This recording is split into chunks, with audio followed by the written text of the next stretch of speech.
Hey, what's going on, everybody? My name is Corey, better known as the Seaman, and I want to welcome you to another edition of the Seaman's Cinema Sit-Down. Oh, that's right, folks. We are still talking about the movie that we've all been waiting for 14 years. So good, I had to do a spoiler review. So you know the drill. Pull up a chair, take a seat. We are about to dive in on all the spoilers. If you haven't seen this movie, I don't know why you're here. Get out, run away. Come back after you've seen it, because we are going all spoilers in on Incredibles 2. And you know what? Even if you have seen the movie and you haven't seen my non-spoiler review, please jump over there and see that one first. That's where I really break down the movie and kind of get into the nitty-gritty of the good and the bad and the stuff that works. For the spoiler review, we're just going to talk about some of the things I couldn't talk about in the non-spoiler review that I just love about this movie. And it starts right out the gate with the opening. We know that Disney likes to change its castle opening to match the movies that it's done, right? And this one, oh wow, man. It's like, I'm not even going to get into great detail, but it is stylistically so cool looking, man, and it just totally fits the vibe for what they're doing in The Incredibles. Color-wise, it's the orange and yellow. And it looks so cool, man. I won't get into what they do, but it's really, really impressive and a great way to pop with the movie right at the gate. As soon as it came on, the whole place started clapping, and you were like, yeah, let's go! Now, following that, of course, is our opening sequence, which I love. And I'm going to talk about that and the close, because they do something I thought was very, very interesting. And I won't spoil these scenes too much, because they're so good, and there's so much stuff that's already been spoiled in the trailers, that these scenes, I'm gonna save some stuff so you can just go and enjoy it. Even, if somehow you haven't seen it and you're watching this video, go check it out first. But the thing I love about the opening and closing scenes more than anything else, it's the way in which the family operates as a team. When the Underminer shows up for our first sequence, which, by the way, quick side note, I love the way the movie opens right before this. We are actually in an interrogation room with a familiar face in Rick Dicker. However, he is no longer being voiced by Bud Lucky, who passed, but is voiced by Jonathan Banks now. And it's great. He's in the interrogation room, and he has, lo and behold, our good friend Tony, who, asks Violet out on a date at the end of the first Incredibles. And he has Tony in there because Tony he is the device we are used to re-enter the world and the movie scene that we left off on in the first Incredibles, and it's brilliant. Really, really smartly done. Really good job by Brad Bird. But the thing I love about it is that he's recounting when the Underminer shows up, and the fact that he saw Violet without her mask. He inadvertently sees the end of a conversation between Elastigirl, Mr. Incredible, and the kids. And basically what they've determined is the Underminer is way too dangerous. They want them to stay back, let us go handle it, and just watch Jack Jack. And the kids are coming off of the first Incredibles. This is 3 months after their adventure on the island, where they got to be superheroes, and they loved it. And they were hoping that this is what it was going to be again, and now they're being benched, essentially, to babysitting duty. And Violet gets really mad, rips her mask off, throws it on the ground. Tony sees it. Rick then has to wipe his mind at as we find out later in the movie, an ask by Mr. Incredible himself. However, the thing that goes wrong is he doesn't just take out him seeing Violet as a superhero, takes out Violet from his memory completely. So when she goes to go on her date that he asked her out on from the first one, he just never shows, and when he sees her at school, he's clueless because he doesn't know who she is. And that plays really well into what is going on with the Mr. Incredible character during the movie. But before we get there, once we get entered into that, what I love is, like I said, they're sidelining the kids to babysit, and neither one of them reacts very well. And we get this wonderful shot of Jack Jack in the stroller rolling randomly in the street, and Dash starts yelling like, "Violet, where are you? You're supposed to be watching Jack Jack." And then Violet, after the stroller gets to Dash, Violet reappears. She went invisible to push the stroller, so it wasn't, but it looks like it was just randomly rolling. In reality, Violet's actually pushing it so that she can get away and try to go help out. Brilliant. Absolutely love that. As soon as that happened, I was like, oh, we are in for some fun. And then we get tons more action with a Jack pass off where Dash goes super speed and swaps out things that are in Mr. Incredible's hands, so he has the baby, and then eventually the baby ends up back with the kids. But it just a really fun sequence. I love the way they, like Elastigirl and Mr. Incredible and Frozone work together to stop the Underminer. It works really well, but it's that feeling of the kids like wanting to be superheroes because they just were, and they're being told, no, you can't.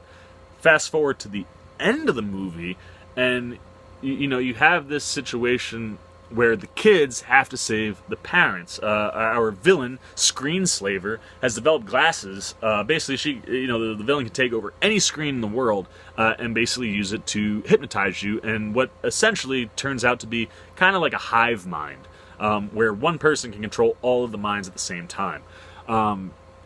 And the thing that's cool with that is that they're glasses that if you put them on, it just shows you that screen all the time, and that's how you get hypnotized. And that happens to Elastigirl, Frozone, and Mr. Incredible. So it's on the kids to save them. And you get some really fun stuff with them in the process of doing it. I love the lead up, and I love how they pull off what they need to pull off, including Jack. Even Jack helps out, which is awesome. And I said I won't spoil that stuff. But the thing that I really love about the scene of itself is that once Mr. Incredible, Elastigirl, and Frozone are back, and they realize that the kids have saved them. And plus you kind of have this controversy of Elastigirl knows that supers are illegal, and that's why she doesn't want the kids to be involved too much, whereas Mr. Incredible is super proud because he loves that his kids are supers. By the time you get to the end and they realize what happens, okay, now we're all on board. But what Violet realizes, Violet comes up with the plan to save the day. No one can figure out how to slow down this boat that is just careening right for the city, and it's Violet's idea to say, why don't you just manually move the rudder so that it'll turn this way? And the boat kind of operates like race boats, where a lot of it is underwater, and the faster the speed, it rises up. So to make it fall, you got to knock off like the two little like legs that come up on the sides. That's what Frozone's job is. So Mr. Incredible pushes the rudder to steer it, and Frozone knocks that thing off, so it kind of slows itself down with the water and comes to a slow crash.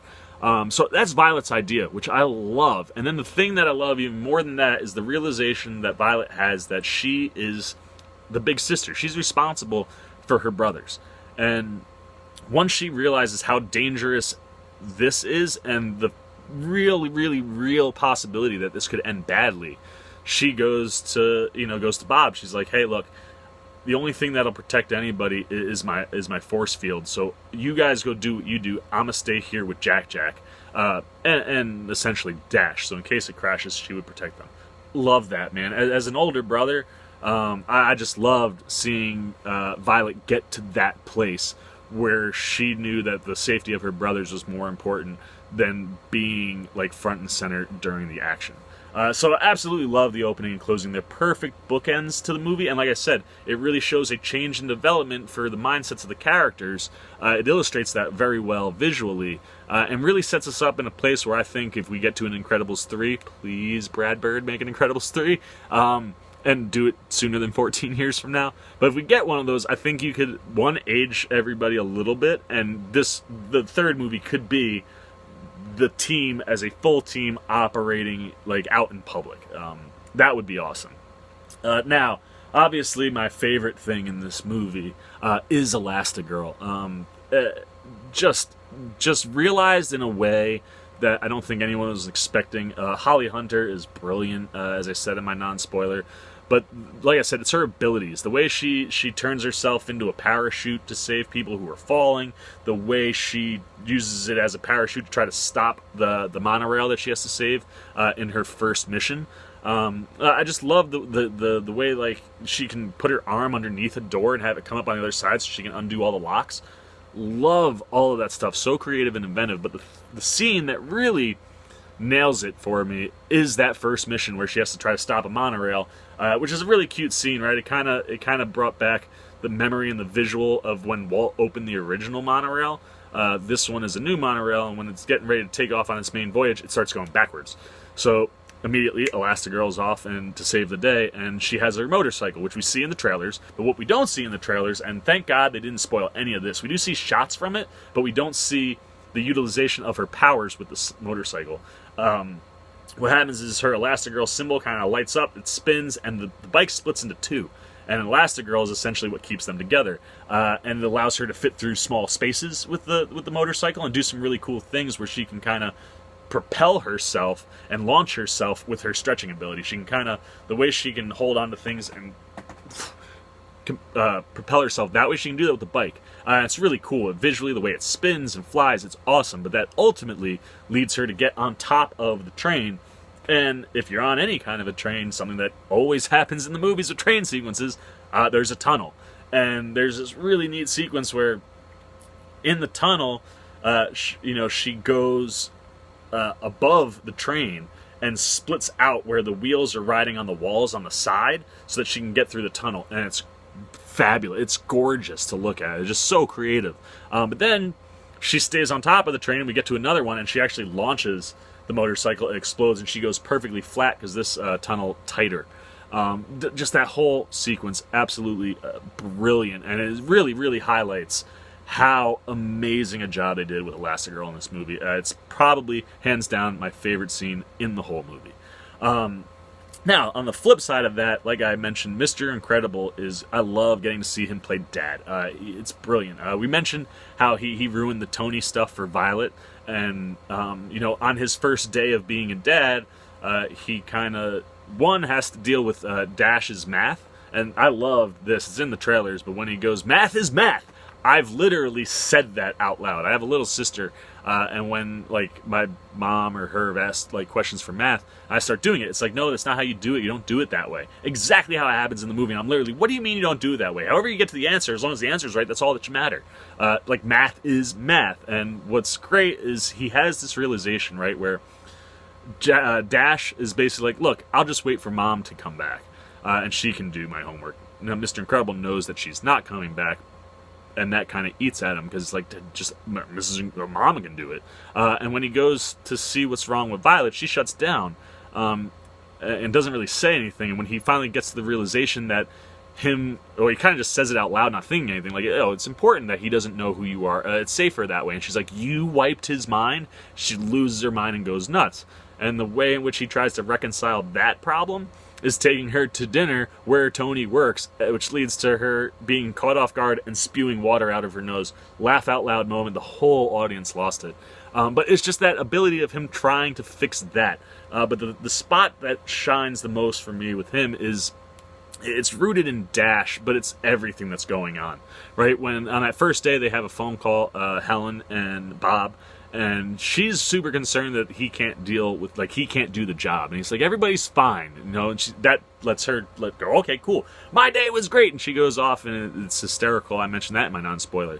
But it's that realization after the phone call where he's just kind of muttering to himself, and he goes to go to bed and he can't fall asleep, and he keeps tossing and turning, and he looks at the time, and he just basically gets to a point where he's like, oh, I can't do this job. What am I, a substitute parent? No, I'm incredible at everything I do, and I'm going to be incredible at this. And he goes downstairs and reads, I'm assuming for hours, Jack's math book so that he can help, or not Dash's math book, so he can help Dash with the math problems before he goes to school in the morning. And that's the first win for Mr. Incredible. And it's that realization of being an incredible dad, and that visual of him walking down the stairs to go read the book. It's just wonderful. And I love the way he deals with both of their issues. And then, of course, there's the Jack scene. My second favorite scene in the movie stems from the problems that Mr. Incredible has to deal with Jack. And it's so cute because he puts him in the...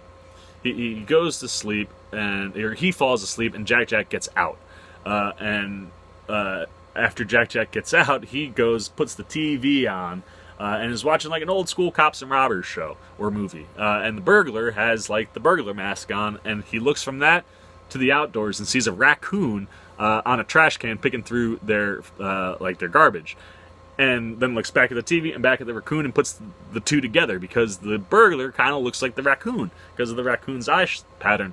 And this is where we learn that he can phase. And he phases through the closed locked door, goes outside, and tries to stop the raccoon. And this scene, we see it briefly in the trailers.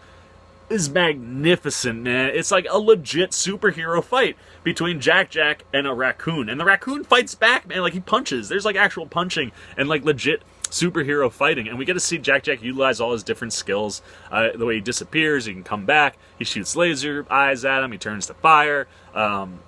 It's great, though. It's hysterical to watch. It's so well put together. And, it, like I said, it works like a superhero scene for the baby. And just a brilliant way to highlight Jack-Jack on his own for just a little bit. That just works superbly. And when, when Bob realizes that he fell asleep and Jack's not in the crib, he goes running outside, finds him fighting the raccoon, and kind of separates them right before. There's real fear for the raccoon, who shows none. I mean, Jack-Jack's trying to kill the raccoon.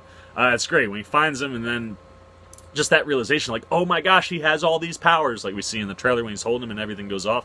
And then I love the way he tries to fix that problem by, one, not telling Elastigirl, which gives a nice little payoff at the end when she sees that Jack-Jack has powers, and that he didn't tell her because he needed her to go do her. Like, she had to finish her mission.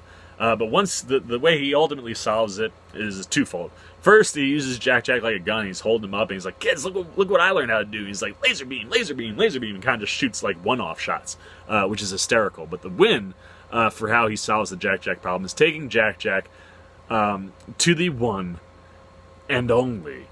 When he takes, I can't find any of my notes. When he takes her to go see Edna Mode. Just brilliant stuff. I love the way Edna warms up to Jack-Jack. At first, she's like, "You want me to babysit? I'm not a babysitter." But then realizes that Jack-Jack has powers, and she like immediately perks up and goes, "Oh, no, I'll babysit. Go on, get out of here. You go take care of the other two kids." And when Bob comes back, oh my god, dude, she's holding Jack-Jack. He's got a little lollipop in his hand and kind of keeps doing one of these, the way that she would hold her cigarette holder. And his demeanor is very similar to Edna's, so much so that the thing that really won him over is that he can turn his face to look like Edna, and that she loses at them. But then the other thing is, loves him so much that in order to get into her lab, she has all of the different security measures, fingerprints, eye scans, all the different things to open the door. Jack-Jack can do all of them. Wonderful. And then ultimately Jack-Jack gets a suit and a little, like an iPad that allows Bob to get alerts anytime Jack-Jack's going to use a superpower. The suit can monitor that stuff, and it sends it to the iPad, and then, one of the things Jack-Jack can do is disappear, but he doesn't just disappear, he goes to another dimension. We don't ever see the dimension in, but we know he's there, and if he disappears, you can use the iPad like this to find out exactly where he is, and then Bob goes, "Cookie nom nom!" And Jack-Jack comes in, to which Edna says the cookie is a bad idea, because anything that we do with the baby, if the call is a cookie and he doesn't get it, he turns into that crazy little monster. But the part of the suit that is the best is if he flames on, Bob can hit a button to extinguish him, and it dispels this purple goop that blows up like this, so he kind of turns into like a round ball. And it's got some fancy lavender, very extravagant name that Edna gives him. It's got something with lavender, and it's cooling, and it's deliciously edible. Jack-Jack can eat the purple stuff that extinguishes him. It's just brilliant. Those two scenes, powerhouse scenes, real small, but just absolute wins. Love anytime Edna is on screen, and no difference here. So all that stuff's great, and like I said, the thing that's cool with Violet, right? She gets to save some people. We get to see her use her powers more, right? Dash is kind of sidelined more than anybody else, but we get to see Violet like do things that we haven't seen her do in those opening sequences. That's fun. But then, like I said, her emotional, like actual high school story that happens when she's not in the suit is really what's really interesting. And I love the culmination of that. Tony recognizes, like, "Do I know you?" And he's like, "Oh no, you spit." And she's like, "I'm Violet," and ends up setting up another date. I just love that for her. But now the one kid we haven't really talked too much about is Dash, because Dash doesn't get a ton to do. Most of his laughs are in the trailers, but they have this cool technologically sound house. Winston Dever, after he signs on Elastigirl, Mr. Incredible, and Frozone, says, "Hey, you guys need a house. You're living in a motel right now," because obviously the Incredibles house blew up at the end of that. So he lends them his, and oh man, it's gorgeous. It's such a cool house. But Dash finds a remote control that controls the house. It raises up a TV. It splits apart like part of the floor so that you can see water, and you're like, oh, is that a fish tank? And then water starts falling down. It's an actual waterfall in the house. That's just glorious. But then, like, he just keeps pushing the button, and more things keep happening. At first, it's good things, right? It shifts stuff around, brings up a fireplace, but then panels from the floor start falling, and furniture starts falling into the water, and everyone's like, stop, Dash! And he just keeps hitting the button, which is kind of silly, but, like, I wonder if that's, like, maybe because he's just going so fast, like, with his super speed, that he couldn't stop it, but that's never been a thing before, so I don't know. It was weird that he kept pushing the buttons, but very, very funny. And then the unfortunate thing for him is they give him one more thing to do in the movie, and it's basically another take on that. It's a remote for the Incredibile, which is Mr. Incredible's old car. Bought in an auction, they see it on TV, Mr. Incredible gets mad, Dash learns about the remote control, and ultimately steals it and uses it to save the day when all the superheroes who have become mind-controlled show up at the house, and the car kind of saves them, and as they're getting out of Dodge, Frozone is there also helping out, but before he gets mind-washed, he gives them voice activation. Same thing, it's a remote control that controls the car, but then the voice activation, they're like heading towards, they're like, just take us to, the DevTechs, like take us to DevTech, because that's where the boat is, and on the boat, that's where all the superheroes and different political figures, are going to sign the accord that'll legalize supers. And that's where our finale takes place. But when they get there, the boat's already left. And, Dash's like, I wish this would turn into a boat. The car, because of the voice activation, will basically do anything you tell it to. And it turns into a boat. And that's really cool. So it's some fun stuff for Dash. Albeit more of kind of like a comedic relief than getting to do a lot. But I did love those two sequences for him. Then, of course, Frozone. Oh my gosh, man, it was so nice and refreshing to have Sam L in the movie a lot more than the first one, and to really see his powers on display. I love watching him create the ice lane so he can move around and, just on the ice. I love that he can use the ice to slow things down and just kind of turn it into snow. He does it with the Underminer's vehicle, so the drill doesn't hit the Capitol building, props it up with snow, and same thing with the boat to execute Violet's plan. He does blasts to knock the wing off the side, and then same thing, uses the snow to safely stop the boat before it crashes into anything. Really cool stuff, and he looks so good. And like I said, the thing that really, too, for me, drives home with him is the fact that he really does show off how he is the best friend to this family, and how important the family is to him. I love that stuff. And it's really nice to see him. Then, of course, the Devers are awesome. Bob Odenkirk, who does Winston's voice, and Catherine Keener, who does Evelyn's. Just fantastic voice work from both of them. But this also plays into the role reversal stuff.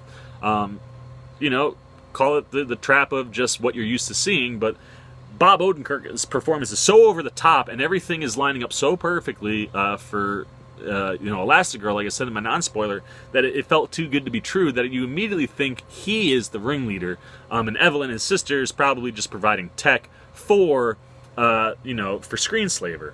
At first, I thought it was both of them. I thought they were both going to be bad. But the immediate, just the way you've been trained in movies, the immediate thought is that, Winston is going to be the main big bad. And in reality, Winston is a good guy. Winston is actually doing exactly what he says he's doing.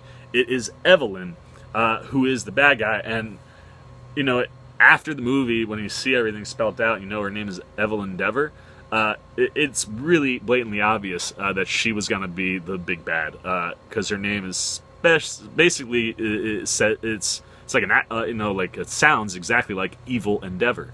But I like that role reversal, that it was her that was driving home everything, and it wasn't Winston behind stuff. I loved that. And they're just great. I love what what Evelyn ends up coming up with Screenslaver, and Screenslaver is awesome. We're going to talk about that in just one second. He gets one scene, and it's cool. But yeah, I just love what they did with the Devers, and like I said, I like that kind of role reversal of that Winston was actually a good guy. Then there is the Elastigirl Screenslaver sequence. That's just wonderful. I was talking about the lighting. She basically tracks her traps her in a cage with screens trying to hypnotize her. And Elastigirl's doing a fairly good job of avoiding it, but certain times when it flashes, just the way it looks, it's just like, because she's got a darker suit on than normal, and it just pops. But then Screenslaver has a weapon that if it hits her, it kind of like electrocutes her, and it gives like these red electrical waves all over her, but it disables her limbs or her body, so that like she'll be running and like one arm is just kind of like flapping around and one leg is kind of dragging, and it's just executed so well. Just beautiful to look at. And it is after the motorcycle scene and the Jack scene, for me that's the sequence that pops and is my third favorite scene in the movie. It's just so much fun to watch that whole thing, and just how it all moves. And even when she stops Screenslaver and we find out, that's kind of when she finally starts to get a little questioning. It's like he was just a pizza guy. It doesn't make any sense. And then her suit is actually being broadcast on what she's seeing is being broadcast on one of her TVs. It's supposed to be a closed circuit, and that's how she puts together that Evelyn is behind everything. And like I said, it works really well, even though she seemed too naive early. But I did like the way that she figures it out. So those are all of my favorite things from this movie. I think I've exhausted as many spoilers as I want to, because I'm sure some of you will probably, even despite my warnings, watching this without seeing the movie. I don't want to spoil everything, but overall, man, this movie is just excellent. It's such a wow movie. They do such a good job. I'm in love with The Incredibles. I'm so glad that the sequel lived up to the hype, because I definitely think it does, and I am so excited at the possibility of more Incredibles movies, and hopefully at a much faster clip. So that's all I gotta say, man. I've done all of my spoilers. Please feel free to spoil away down below. Let me know all your favorite scenes and things from the movie that you absolutely really enjoyed or popped most for you. As always, if you're new here, hit that subscribe button and the little bell so you get alerts every time I make a new video. Woohoo! We've reached the end of The Incredibles 2. Oh, so good. I don't even want to be at the end of Incredibles 2, man. I wish I was still sitting in the theater watching more of this. Oh, I can't wait to go see it again. But that's all I got. I'm exhausted. For the Seaman Cinema Sit Down, I am the Seaman. I am signing off. Peace out, babies!